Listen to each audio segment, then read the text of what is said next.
Əgər Tofiq Yaqublu həqiqətən dələduzdursa, bu polislərin burada nə işi var? Niyə polislər üstünüz olmalı? Niyə? Cəmaatı sıxa apar. Hamı sakitə çıxsın, çəkilsin. Müsaade xanım, gəl bu tarafa. Gəlin, gəlin.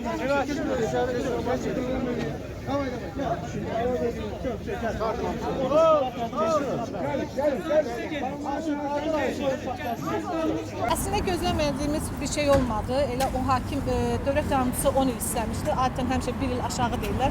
Bugün də yenə 9 il, hakim 9 il Tofiq Yaqublu 9 il azadlıqdan məhrum etdi və ümumi cəza çəkmə müəssisəsində olmaqla istədi. Sözsüz ki, Tofiq Yaqublu bu qədər müddətdə artıq 1 il 3 aydır ki, həbs olunub və bu dönəmdə bu cinayət işini bütün sübutlarla, faktlarla, dəlillərlə darmadağın elədi.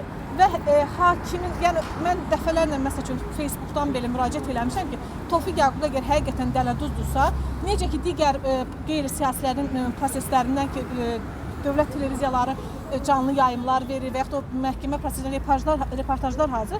Qoyun gəlsin həmin o kanallar, göstərsin ki, canlı yayımlar açardılar məhkəmədən və bütün ölkəyə göstərərdilər ki, Tofiq Yaqublu həqiqətən dələduzdur. Bu adam dələduzluq yoluna 25 min avro və 10 min manat pul mənimsəyir və bütün ölkə də görərdi. Ancaq bunun müqabilində nə gördük? Biz bugün bura yeridilmiş polis dəstəsi gördük, bir qoşun polis dəstəsi. Həmişə demişəm və yenə deyirəm, demirsiniz ki, ölkədə siyasi məhbus yoxdur. Gəlib görərdilər ki, ölkədə insanı siyasi məhbus necə eləyirlər. Bu qədər faktlar, sübutlar, hələ qarşı tərəf, ittiham tərəfi bu qədər müddətdə Tofiq Yaqublunun cinayət törətdiyinə dair bircə dənə sübut belə ortaya qoymadılar.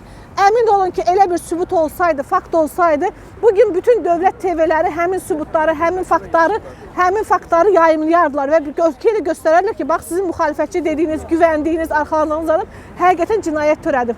Amma belə bir şey baş vermədi. Bunun özü belə göstərir ki, Tofiq Yaqublu bu prosesin qalibidir.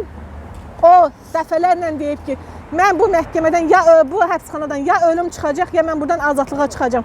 İnsanın ömrü deyil, 1000-2000 il deyil ki, deyim ki, mən 10-15 ilmi də məsəl üçün kimə görəsə həbsdə olaram.